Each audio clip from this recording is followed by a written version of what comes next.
2020년 5월 17일 더함공동체교회 주일 예배를 시작하겠습니다. 사도신경으로 신앙고백 드리시겠습니다.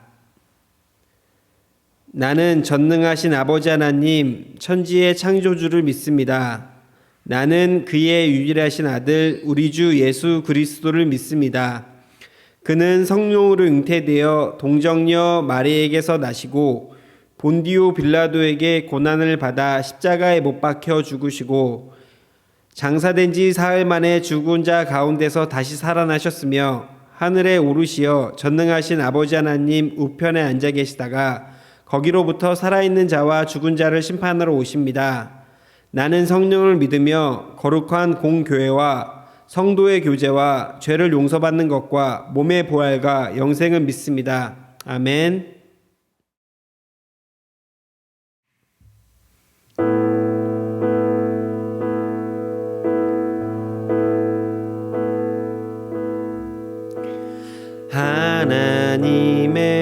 하나님의 그늘 아래 내 모든 것 다 내려놓고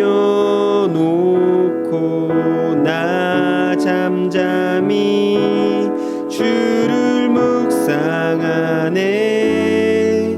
그 놀라우신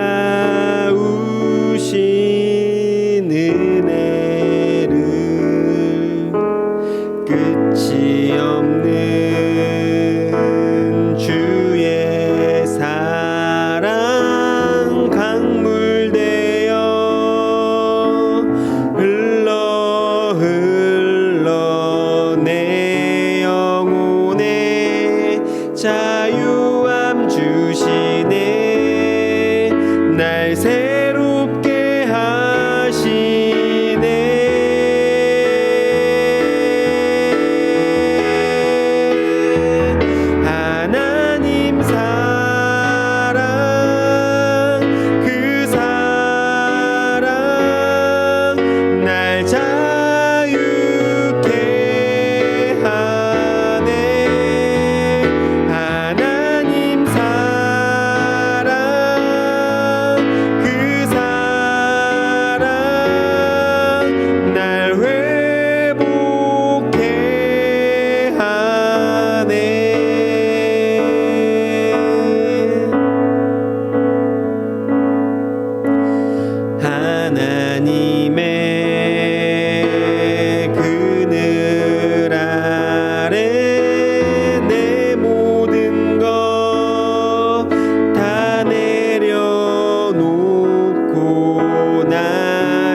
사랑의 하나님, 신실하신 주님의 이름을 찬양합니다.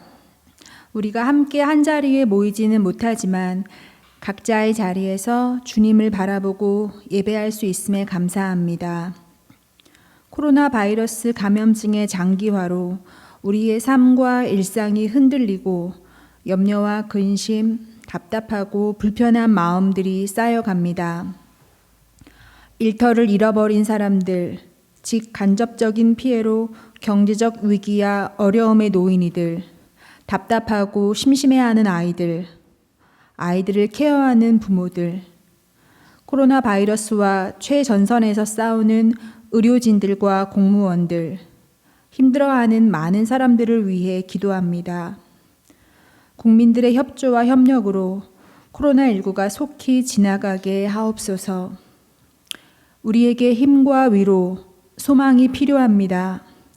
은혜의 성령님, 오셔서 우리의 거칠고 지친 마음을 어루만져 주시고 위로와 평안을 부어 주십시오. 우리의 믿음이 적으나 의지하는 주님을 더욱 의지하고 붙듭니다. 흔들릴 때마다 기도와 말씀으로 다시금 마음의 중심을 잡고 우리의 일상을 따뜻하고 힘있게 살아가게 하시고 가족과 이웃을 돌아보며 도울 수 있는 마음의 여유와 여력을 주십시오. 말씀을 듣습니다. 예배자로 서게 하시고 말씀 안에 선한 연결과 실천들이 있게 해주십시오. 어려운 중에도 우리의 모든 것이 주님께로부터 왔음을 고백하며 감사함으로 물질을 드립니다. 쓰이는 곳마다 주님의 사랑이 더불어 함께 작고 단순하게 교회를 세워가고자 하는 우리의 가치들이 온전히 드러나고 세워지게 하옵소서. 감사드리며 예수님의 이름으로 기도합니다. 아멘.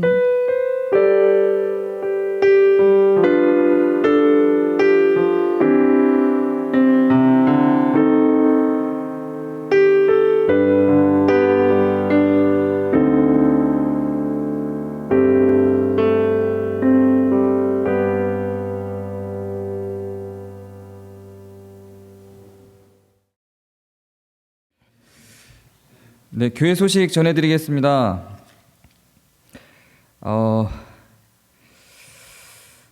네. 오프라인 예배 시점이 아직 미정입니다. 네. 좀 5월 안에는 시작하게 될 것 같다고 지난주에 제가 얘기를 했는데, 또 이태원 상황이 발생을 하면서 또 이제 정처를 알 수 없는 길로 흘러가고 있습니다.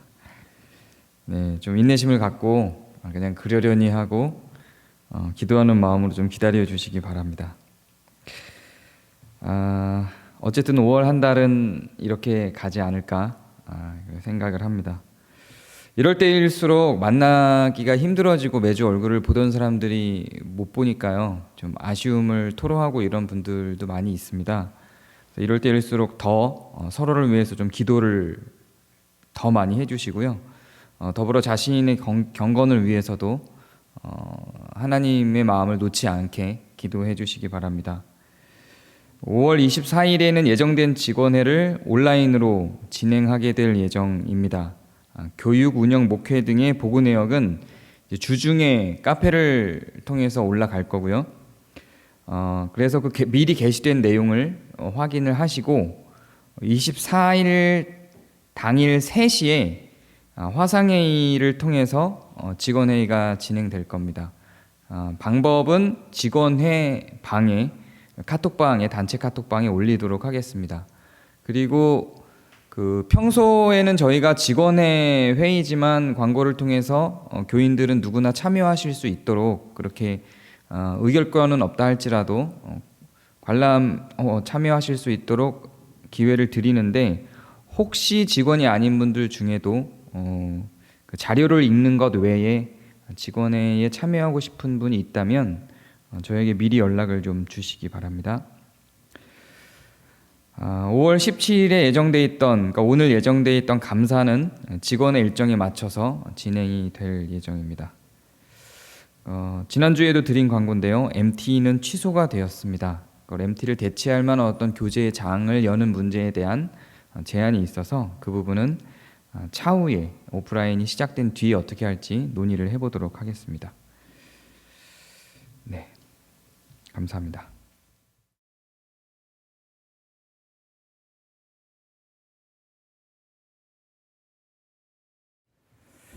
네, 함께 하나님 말씀 보겠습니다.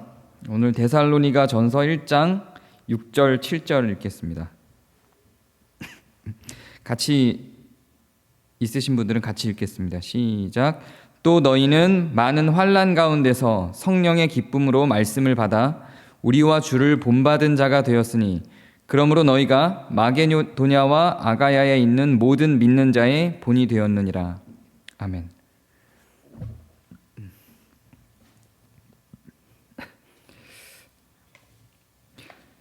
제가 약을 먹고 있는 게 있어서 자꾸 이렇게 속이 안 좋아서 중간에 실수를 할 수도 있습니다. 코로나19 상황이 계속 지속이 됩니다. 코로나19 상황이 지속이 되면서 이 코로나 상황을 하나님의 관점에서 해석해서 전달하려는 시도들이 여기저기서 계속 있습니다. 설교를 통해서도 그렇고 또한 목회자들이 쓰는 칼럼을 통해서도 그렇고 이름을 언급하고 말씀드리기 애매한 좀 그러면 적이 생길 것 같은 유명하고 저명한 분들도 이런 선언과 발표를 굉장히 많이 합니다. 코로나19 상황은 왜 왔으며 하나님이 이 코로나19 상황을 통해서 무엇을 목적하고 계시다. 이런 방식의 설명들을 계속 시도하고 있습니다. 그러니까 이런 해석들의 주장을 가만히 살펴보면 크게 두 가지가 있습니다. 중간중간 여러 가지 섞은 것들도 있는데요. 제가 늘 두 가지 극단적인 걸 소개를 하죠. 하나는 코로나가 하나님의 심판이자 저주다. 이런 해석입니다. 코로나는 하나님의 심판이다. 저주다. 악에 대한 하나님의 반응이다. 이런 해석이 있고요. 또 하나는 그 반대로 코로나는 하나님의 은혜다. 하나님의 섭리다. 둘 다 어느 정도씩 타당성이 있는 것 같은 근거들을 제시를 합니다. 자연을 바라보고 제시하기도 하고 성경의 어떤 구절들을 근거로 제시하기도 합니다. 그런데 저는 이 모든 것들에 동의하기가 매우 어렵습니다. 성경이 제공하지 않는 자료들을 인간이 추측하고 예상해서 논리적 추론을 통해서 일어난 자연적 현상을 근거로 하나님의 관점인 것처럼 말하려고 시도하는 건 자기가 하나님의 자리를 차지하고자 하는 시도입니다. 이거는 예언하는 사람들이 그 예언이라고 하는 사람들이 모르는 지식을 빌미로 성경에 기록되어 있지 않으나 하나님의 관점인 것을 대변하는 것처럼 보이게 해서 자기가 하나님의 자리를 차지하려고 시도하는 것과 동일하게 자연현상과 인문학적 현상을 자기들의 생각과 자기들이 갖고 있는 인문학적 지식과 논리를 토대로 마치 성경을 통한 추론으로 하나님의 관점을 해석해서 전달해 주는 것처럼 보이게 만드는 매우 폭력적인 하나님의 주권을 찬탈하는 행위다. 저는 그렇게 생각합니다. 성경에는 어느 쪽이 되었든 이러한 해석에 대한 자료를 제공하지 않습니다. 이러한 해석에 대한 자료들은 자신들의 생각입니다. 자연현상을 바라본 자신들의 생각을 전하되 하나님의 주권의 자리에 자신들이 앉아서 전하는 이상한 행태의 결론들입니다. 성경은 그러한 이야기들을 하지 않아요. 코로나19를 가지고 저주다, 심판이다라고 성경은 이야기하지 않습니다. 성경의 어떤 소돔과 고모라라고 하는 어떤 성경에서 발생한 어떤 사건을 여기에 대비해서 소돔과 고모라 때도 그러했다. 이것도 그러하다.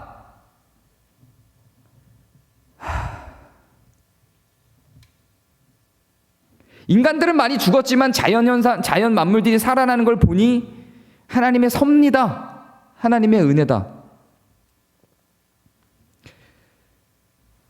일면 다 동의가 되는 부분들이 없지 않아요. 있습니다. 물론 있지만 그건 너무 자신들의 해석의 위치를 하나님의 관점과 하나님의 눈과 동일하게 갖다 놓는 것이고, 그게 얼마나 폭력적인 결과를 자아내는지 모릅니다. 이러한 해석들, 자연현상을 바라보고 하나님의 관점인 것처럼 해석하는 건 교회가 할 이야기는 아닌 것 같아요.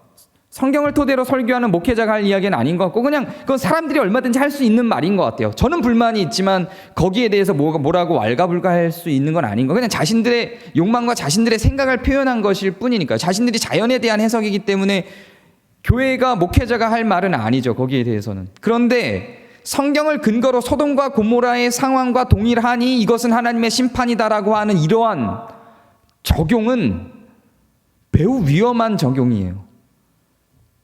이럴 때 사용하는 게 바로 성경에 나타난 사건들을 일반화시키는 해석들인 겁니다. 성경은 일반화시킬 수 있는 책이 아니에요. 성경에서 우리가 볼 수 있는 건 하나님이 어떤 분이셨는가, 하나님이 이런 사건들을 발생하면서 어떤 성품을 담아내셨는가를 보는 것이지, 그 사건이 어떤 원리로 조직화되어져서 지금에도 적용이 되는 일반화된 율법처럼 사건들을 다루는 건 매우 위험합니다. 예를 좀 들어보도록 하겠습니다. 욥이 고난을 받았죠. 그리고 그 고난의 끝에 10배의 축복을 받았습니다. 고난받은 자들이 10배의 축복을 받는다. 의로운데도 고난을 받으면 10배의 축복을 받는다라는 논리를 만들어냅니다. 이걸 일반화시키는 거예요. 그래서 의로운 자가 고난을 받으면 10배의 축복을 받는다. 종종 위로가 되기도 해요. 내 고난이 나 때문에 기인하지 않고 사탄으로부터 기인했다라고 하는 일반화. 그래서 불가피하게 나한테 왔으나 이것으로 끝나지 않고 10배의 축복을 받을 것이라고 하는 욕망을 부추기는 일반화. 욥이라고 하는 인물이 그 안에서 등장을 했고, 그런 인생을 살았던 게 성경에 있기 때문에 이것이 나에게도 그렇게 들어올 것이라는 일반화. 베드로는 어떡할 거예요? 순교당해서 죽었는데. 바울은 어떡할 거예요? 거지 나사로는 어떡할 거예요? 이렇게 일반화 시켜볼까요? 복음을 전하는 자는 순교당해 죽는다. 일반화. 하나님을 따르는 믿음의 사람은 거지가 돼서 죽는다. 일반화. 이게 돼요?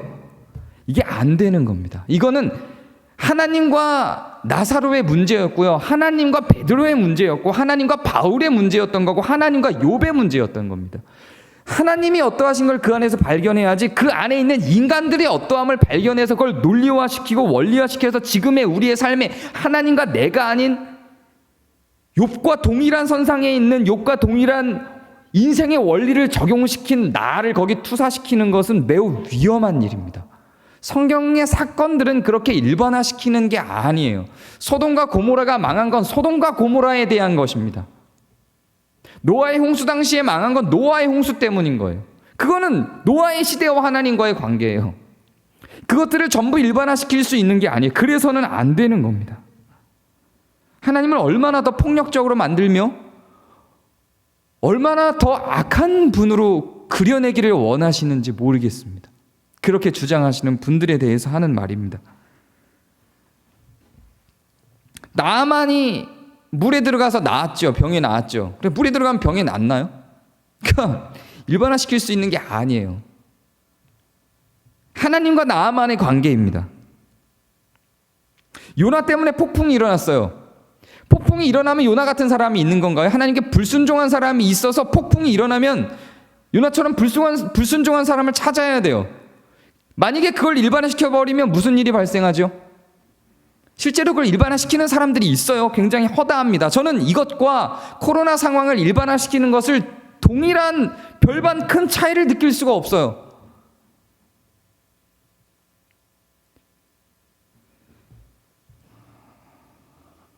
만약에 폭풍이 일어나면 요나처럼 하나님께 불순종한 사람이 나타난다라고 하는 것을 일반화시키면 문제가 발생할 때마다 마녀 사냥이 시작되는 겁니다.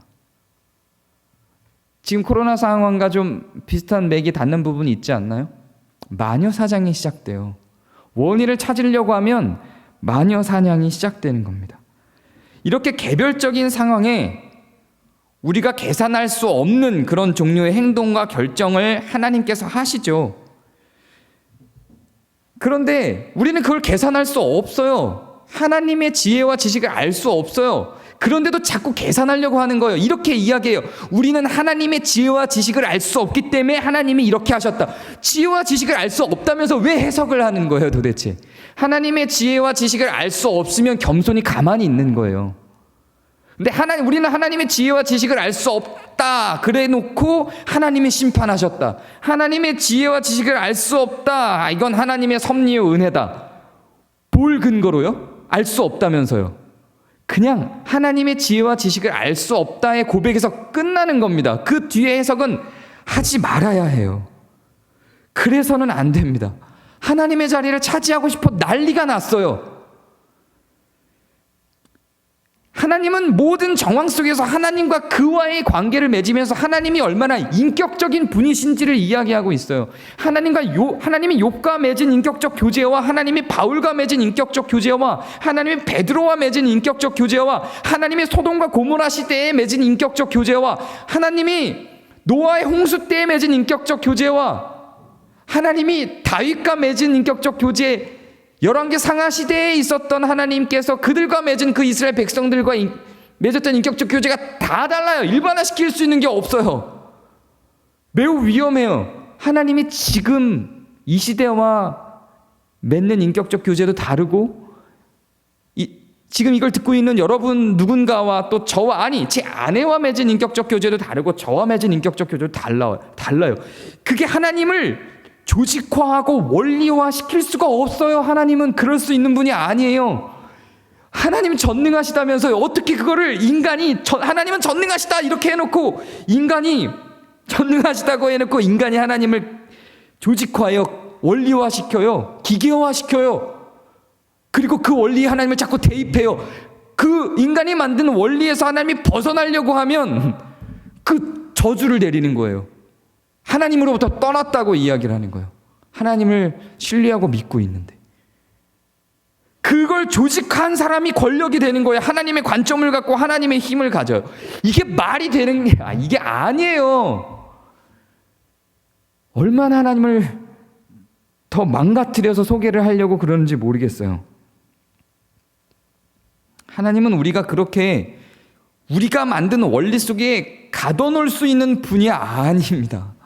하나님이 저하고 맺은 인격적 교제와 제 딸 얘하고 맺은 인격적 교제가 또 달라요. 저한테 제 인생은 이렇게 이끌었지만 얘의 인생은 또 다르게 이끄시기도 해요. 저한테는 이렇게 개입하셨지만 얘의 인생 속에서는 다르게 개입하시기도 해요. 우리는 그래서 하나님이 어떤 분인가를 아는 거지 그분이 어떤 인간에게 어떻게 했다를 보는 게 아니에요. 성경의 기록은 하나님이 주인공이고 그 안에서 우리는 하나님을 추론해 나가서 보는 거예요. 우리도 그렇잖아요. 제가 얘한테 대하는 거하고 아내한테 대하는 게 달라요. 제가 성도들 한 명 한 명에게도 대하는 게 달라요. 그래서 힘들어 하시잖아요. 그래서 질투도 하고 시기도 하시죠. 그래서 분파가 되기도 하죠. 다 달라요. 어쩔 수 없어요. 맺어지는 형성된 과정이 달라요. 이게 같을 수가 없어요. 인간도 그래요. 하나님은 오죽하실까요? 그 전능하심 가운데 하나님이 그에게 어떻게 다뤄야 하는지, 권요셉에게는 어떻게 인도를 해야 하는지, 권리에게 어떻게 인도를 해야 하는지 인격적인 분이시라니까요. 기계가 아니시라고요. 어떤 원리에 갇히시는 분이 아니세요. 일반화시키시면 안 돼요, 하나님을. 여러분이 각 개인이 하나님과 인격적 교제를 맺는 겁니다. 그렇게 해놓고 또 자기가 맺은 하나님을 또 다른 사람에게 소개하면서 그에게 일반화시켜버리죠. 그것도 안 되는 거예요. 하나님은 그런 분이 아니에요. 하나님을 기계적 원리 안에 가둬두시면 안 됩니다. 그렇다면 도대체 코로나19는 왜 발생한 걸까요? 세월호는 왜 침몰한 걸까요? 이제 내일이면 5.18 민주화 운동일입니다. 5.18 광주 민주화 운동은 왜 일어난 걸까요? 왜 그렇게 많은 사람들이 부당하게 죽음을 당했을까요? 4.3 사건은 또 왜 일어났을까요? 일반화시켜 보세요. 저는 대충 답을 알아요. 제가 아는 답을 얘기해 드리면요. 코로나19 상황은 바이러스 때문에 만들어진 겁니다. 세월호는 관리부실의 문제에서 발생을 하고 사건 후, 사고 후 처리를 잘못해서 발생한 사건이에요. 그래서 만들어진 인명피해예요. 인재였죠. 광주 민주화 운동은 전두환의 정치적인 결정이었어요. 하나님이 어떻게 하셨는지는 왜 그러셨는지 몰라요. 그거는 해석하면 안 돼요. 성경이 말하지 않는 걸 자꾸 해석하면 안 됩니다.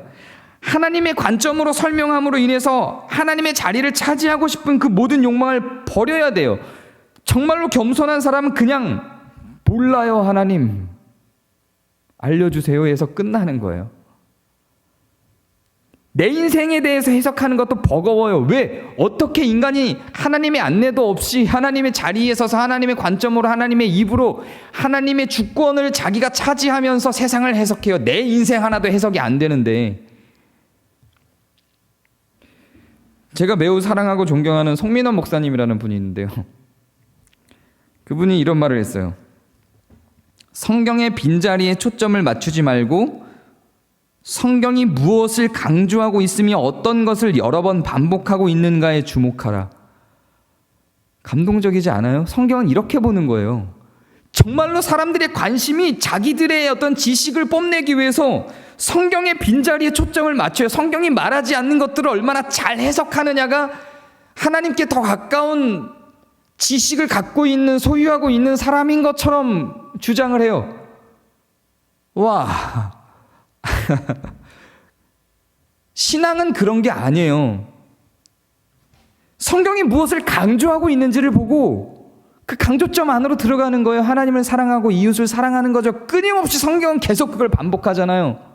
성경에 나타나지 않는 것을 꾸역꾸역 해석하려고 하는 것보다 그리스도가 우리를 위해서 죽으셨고 하나님을 사랑해, 그래서 우리는 하나님을 사랑하고 이웃을 사랑하는 것을 그리스도로부터 배워서 실천하는 거예요. 그렇게 계속 강조를 하죠. 그거를 만지는 거예요. 그게 훨씬 신앙에 좋아요.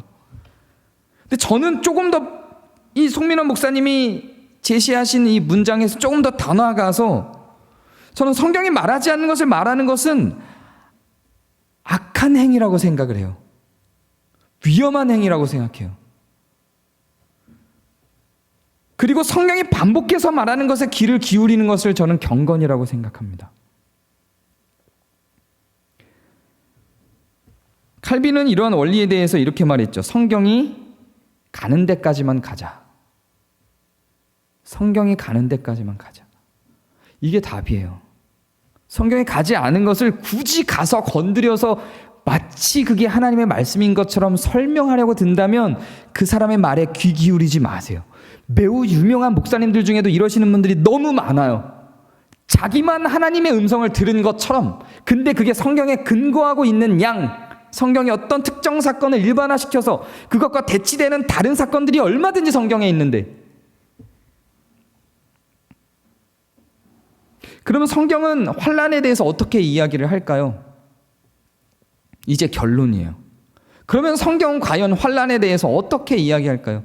성경은 환난을 해석하지 않아요. 환난의 원인을 해석하지 않아요. 성경은 환난에 대해서, 성경에 나타난 환난에 대해서 일반화하지 않아요. 그걸 해석해서 전달하지 않아요. 그걸 해석한들 우리가 어쩔 거예요?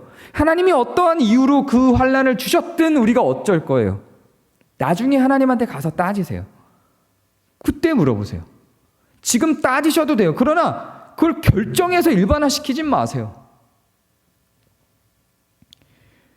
성경은 명백하고 명료하게 환난에 대한 해설을 할 때는 그 환난에 처했을 때 우리가 어떻게 반응해야 되는지에 대해서 설명을 합니다. 환난의 원인이 무엇이었는지에 대해서 이야기하는 게 아니라 환난에 처한 우리가 그 환난에 어떻게 대응해야 하는가를 이야기합니다. 오늘 본문도 그렇게 이야기를 하고 있는 거예요. 환난 가운데에서 우리는 어떻게 해야 하는가? 오늘 본문의 말씀이 그렇게 이야기를 해요. 환난 가운데에서도 말씀을 받아 주를 본받는 자가 되고 다른 자들에게 믿음의 본이 되라. 이거예요. 이거를 제가 계속 경건이라고 이야기를 해왔죠.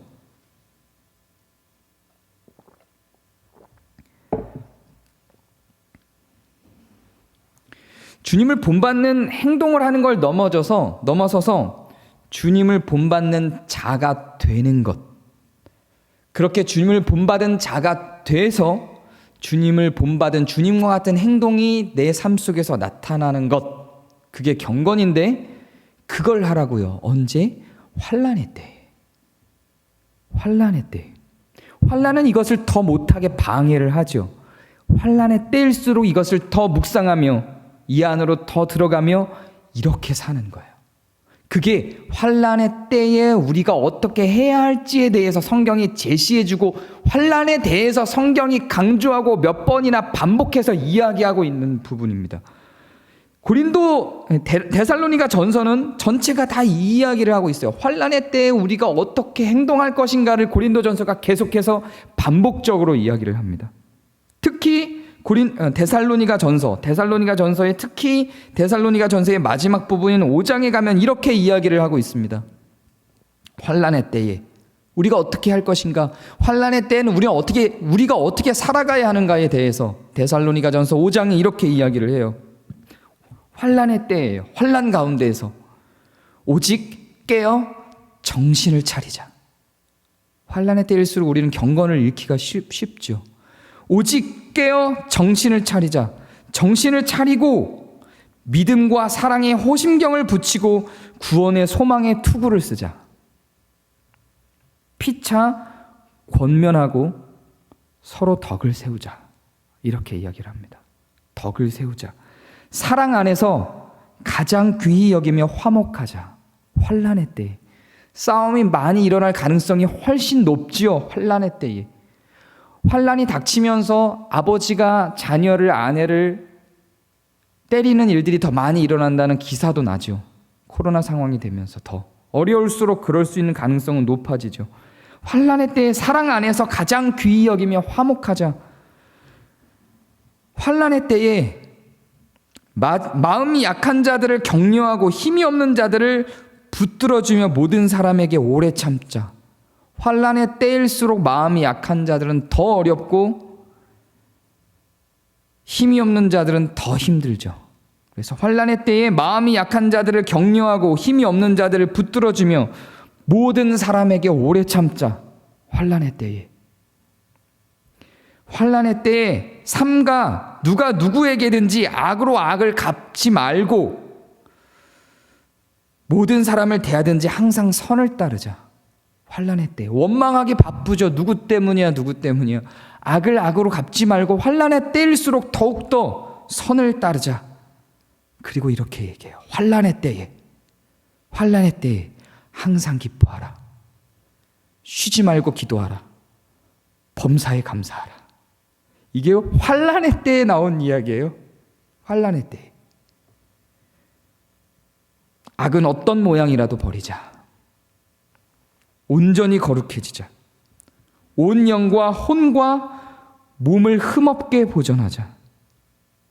그리고 멋있는 말이 나와요. 환난의 때에 모든 형제에게 무난하라.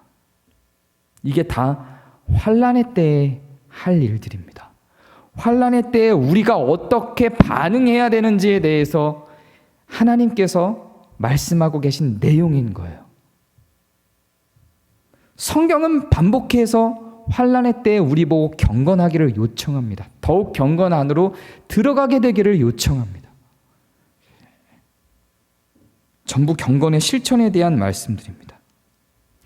환난이 어디서 왔는지, 왜 왔는지가 궁금하죠. 다윗이 범죄를 해서 이스라엘에 환난이 왔죠. 그건 다윗의 때의 하나님의 반응이에요.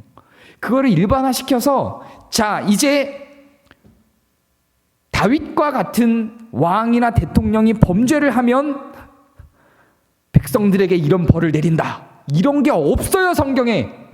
그건 다윗과 하나님, 그 이스라엘과 하나님의 관계인 거예요. 그걸 일반화시키면 안 됩니다. 그런 내용들은 인문학적으로는 궁금해할 수 있고 인문학적으로 해석할 수 있죠. 그러나 성경으로 그걸 해석하려고 들면 매우 교만한 행위고 저는 그런 것들을 악한 행위라고 단정할 수 있습니다. 환난의 때에 성도의 갈 길은 오늘 제가 읽은 이 데살로니가 전서 말씀 가운데 다 있어요. 환난의 때에 우리가 어떻게 해야 될지를 알고 싶으면 성경을 읽으시고 쓸데없는 해석하는 해석가들의 말에 귀를 기울이지 마시고 성경을 말하는 자들의 성경의 말씀을 들으세요. 그 위대한 설교자가 평소에 굉장히 은혜로웠던 그 설교자가 한 말이면 성경이 없어도 위대한 건가요? 아닙니다. 환난의 때일수록 경건하게 서로 화목하고 사랑하고 참고 서로를 위해 기도하고 서로를 아끼는 시간을 갖게 되시기를 바랍니다. 자, 기도하겠습니다.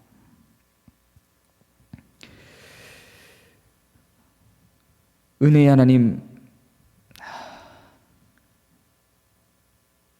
하나님의 이름을 망령되게 하며 하나님의 이름을 이용하여 자신들의 권위를 세우고자 하는 파렴치한 사람들의 설교가 난무하는 시대입니다.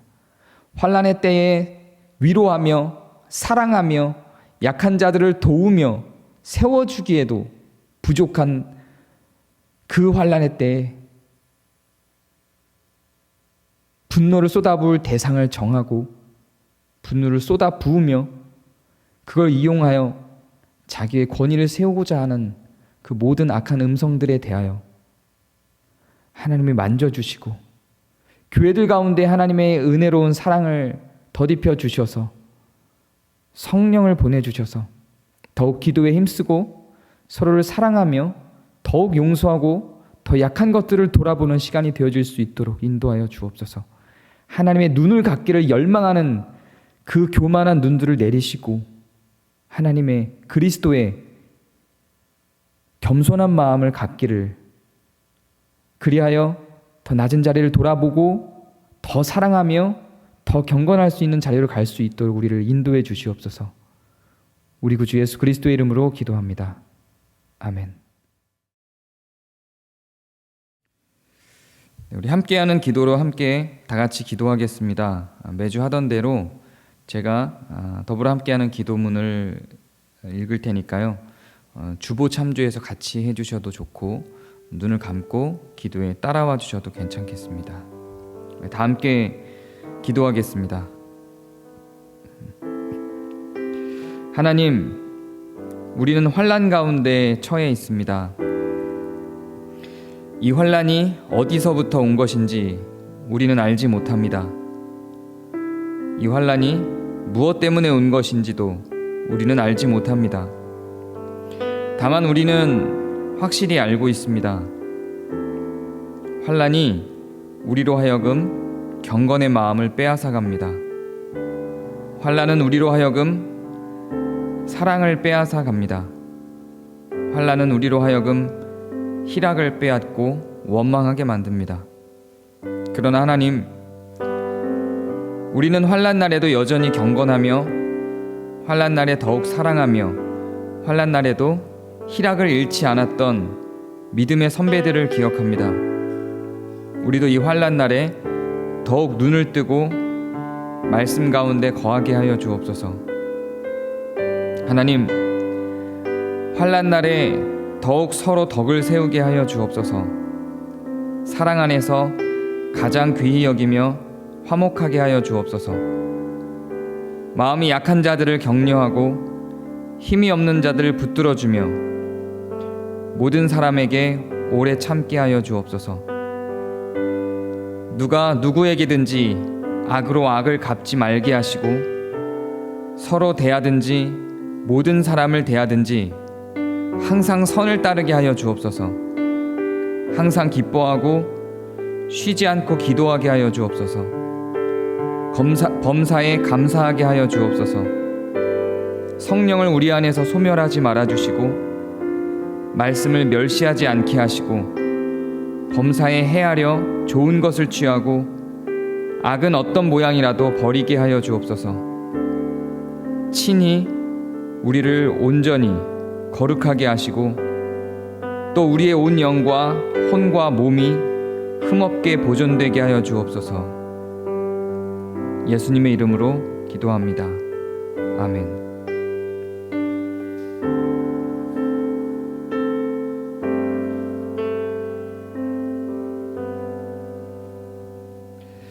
네, 이어서 우리 함께 애찬 교동문 교독하시겠습니다.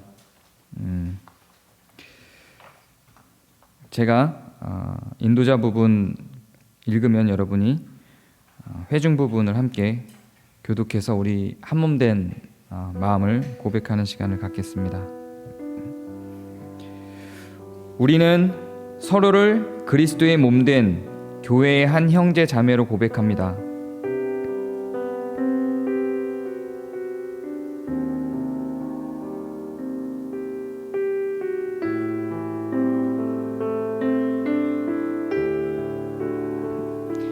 우리는 우리 자신의 일만 돌보지 아니하고 서로를 돌아보며 서로의 짐을 지어주고 서로를 기쁨으로 도와줄 것입니다.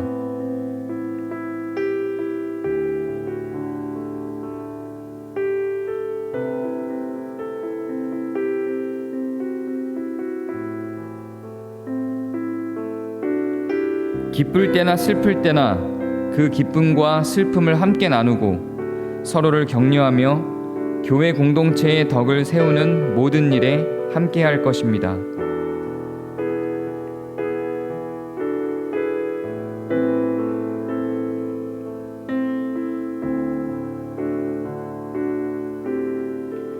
우리는 또한 우리에게 베푸신 하나님의 풍성한 사랑을 우리의 이웃과 더불어 나눔으로 하나님께 영광을 돌릴 것입니다. 다 함께 읽습니다. 지금 우리 모두는 서로 한 몸으로 연결되어 우리 주 그리스도와 함께 연합합니다. 아멘. 네, 이어서 함께하는 강복선언으로 예배를 마치도록 하겠습니다. 우리 연습한 대로 예전에 했던 대로 제가 이제는 하면 주보에 있는 내용 자막에 나가는 것을 같이 읽어주시면 되겠습니다. 이제는 주 예수 그리스도의 은혜와 하나님의 사랑과 성령의 교통하심이 우리 교회와 함께 있을지어다. 아멘.